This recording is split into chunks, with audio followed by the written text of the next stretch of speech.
Here's absolutely everything going on with Sydney Sweeney and that controversial American Eagle campaign. So actress Sydney Sweeney launches a campaign selling jeans with American Eagle. A now deleted video for the campaign includes a sultry Sweeney looking at the camera as she buttons up her jeans, and she says, quote, "Genes are passed down from parents to offspring, often determining traits like hair colour, personality, and even eye colour." So at this point it's very obvious she's talking about genes with a G, genetic genes. Then she delivers the line, "My genes are blue," which appears to be a visual pun. She's no longer talking about her genetics, she's talking about her genes with a J. And then a male voice chimes in, "Sydney Sweeney has great genes." And it's a double entendre. They're talking about how Sydney Sweeney has great genetics and she's also now got a great pair of jeans to wear. So why has this sparked outrage? Well, critics are calling attention to the phrasing of great genes being delivered by and centered around a blonde, blue-eyed white woman. So what do you guys think of all this? I would love to know what you think in the comments.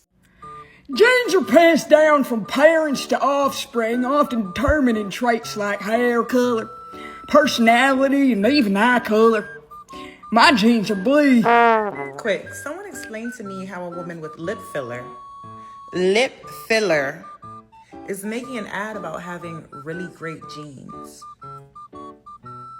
So your genes are blue, but you tried to make those lips black. See, I love minding white people's business because the way them women just came out and said, "Sydney, sweetie, you're not even a natural blonde."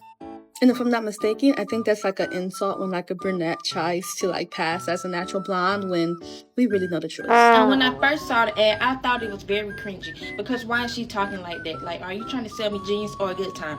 I'm very confused. What is happening here, okay? It sounds like you need some lemon and a hot tea. And if she was talking about the jeans that she was wearing, why was she talking about her hair color and her eye color? Listen, you ain't got to be Stevie Wonder to see the problem with that. Who is still shopping at American Eagle in 2025? Listen, low-key didn't even know they was still open till I saw that commercial. You got a white woman, blonde hair, blue eyes, talking about how she got good jeans. Listen, these companies don't even care no more. At this point, they ain't even trying to hide it.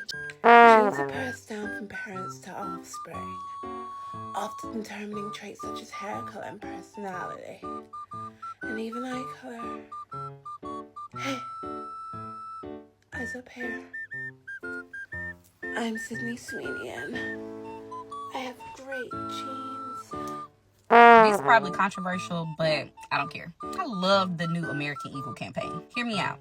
As a black woman and as an influencer myself, I love that brands are showing their hands right now. Exposing their target audience and exposing exactly what their brand messaging is a beautiful thing to me. Because it's not only helping me be selective with my own money, it's showing me exactly who I want to work with, like brand-wise, and who to stay the hell away from. That can't be the ad that you guys are mad about. Those cannot be the ads that you guys are mad about. I saw people saying that it was Nazi propaganda. You can't be serious. I need someone to genuinely sit down and make an actually intelligent video as to how there is a problem with those ads.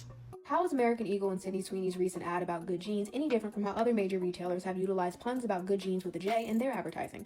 Now, the issue is that the ad is getting a lot of flack for being eugenics propaganda because of how American Eagle utilizes great jeans with a G and basically feeds into this idea of there being good genes and bad genes, which is a very eugenics premise. So let's get into the historical archives to see, is this just common? Is American Eagle unnecessarily getting flack for this? And have other major retailers who've done similar advertisements done the same thing? The first ad that we're pulling from the archives is the one that allegedly inspired the American Eagle ad in the first place. It's this 1980s Calvin Klein advertisement featuring Brooke Shields, in which Brooke Shields, who's 14 at the time, is explaining to viewers what she has been learning in her recent science classes about genetics. Now in the ad, Brooke breaks down 3 main ways that a gene can undergo mutation. Number 1 being selective mating, number 2 being genetic drift, and number 3 being natural selection. Now the natural selection part is really what has to do with Calvin Klein and where the main punch of the ad comes in. And basically, she says, and I quote, "Some genes are better equipped than others to survive in the environment, and it may result in the origin of an entirely new species at times. That brings us to Calvin and survival of the fittest," basically in which Calvin Klein is saying that their genes are the fittest of all of the other genes.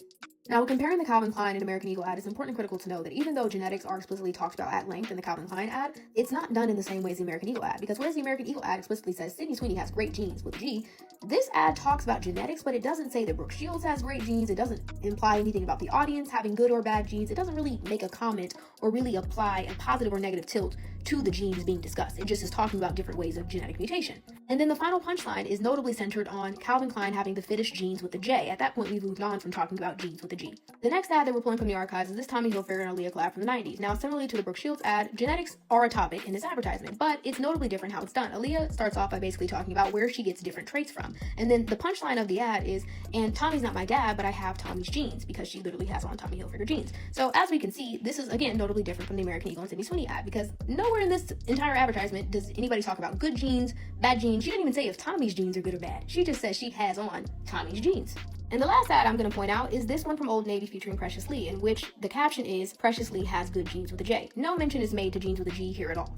Now, as I continued to delve back in the jean advertising archives, going as far back as I could, I quickly realized that majority of the advertisements could be sorted into basically one of the three variations that we just talked about. It was either a Calvin Klein style ad where it starts off with a genetic lesson that ends with some kind of pun about their jeans being the fittest, jeans with a J being the fittest, or it's a Tommy Hilfiger style where the person starts off talking about all their different traits and then ends off with a comment about how they got their jeans like that they're wearing from that brand. Or it's an Old Navy Precious Lee style where basically they just say we have good jeans with a J and don't actually explicitly say anything about jeans or genetics at all. And therein lies the difference between the American Eagle ad and all these other jean advertisements as they've been done historically. Whereas the other ads make it very explicit that their punchline is jeans with a J, the American Eagle ad actually has a dual punchline, that being Sydney Sweeney has great jeans with a G and we have great jeans with a J. That is where the eugenics controversy comes in. Now, I won't delve too deep into my historical soapbox about eugenics and all the things to do with that because I am a history PhD student who likes archive too much, and because my research interests are around eugenics and race construction, race conception in America, I could really talk for ages about that. But what I will say is that eugenics propaganda does typically focus a lot on this idea of who has good genes and who has bad genes. Yep, that got me too. And I don't know why. Maybe because it's just so blatant.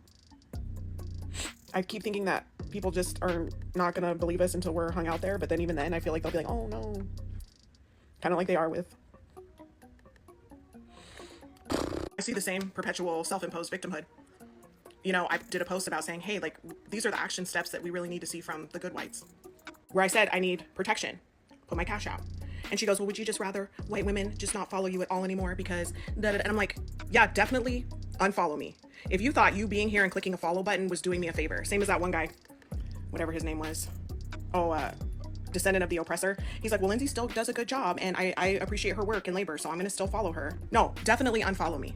If you are any type of person, but especially a white woman who's coming to this platform thinking you're doing me a favor by clicking a follow button, leave now, immediately now. Because honey boo boo, not this person, I'm doing you a favor by showing up and calling you out. So I just wanted to react to this controversy real quick. I'm seeing it just buzzing all over the internet across different news media platforms and just different outlets. And to me, honestly, this is just water under the bridge. This is just another day. Let me also first off acknowledge the fact that whether you agree or disagree with the ad, I have to give American Eagle their props for some good marketing, because the very fact that I'm talking about this and there has been a whole bunch of different buzz across the internet and across these different media platforms really speaks to the amount of effort, thought, and strategy, and planning that went into basically executing that commercial. Like, the goal of every marketer is to have people talking about your product. And that's essentially what they did. So from that vantage point, from a business standpoint, they did a very smart move. And we know this because their stocks went up 17%. Would not be surprised if we saw more people purchasing their items. So from a business standpoint, they did a very smart move. And I think we have to remember at the end of the day that the thing that the color that matters the most in American capitalism is green. A lot of these companies are up for the highest bidder. Okay, so this to me is not surprising. At the end of the day, America is still a white majority country. And the fact that the birth rate is low and declining, particularly among white Americans, otherwise considered classical Americans, are obviously concerned and invested in the idea that America remains white, and that white culture, white values, white people have a future in America. And so it is not surprising to me that people are going to run ads that is going to tailor to the majority audience.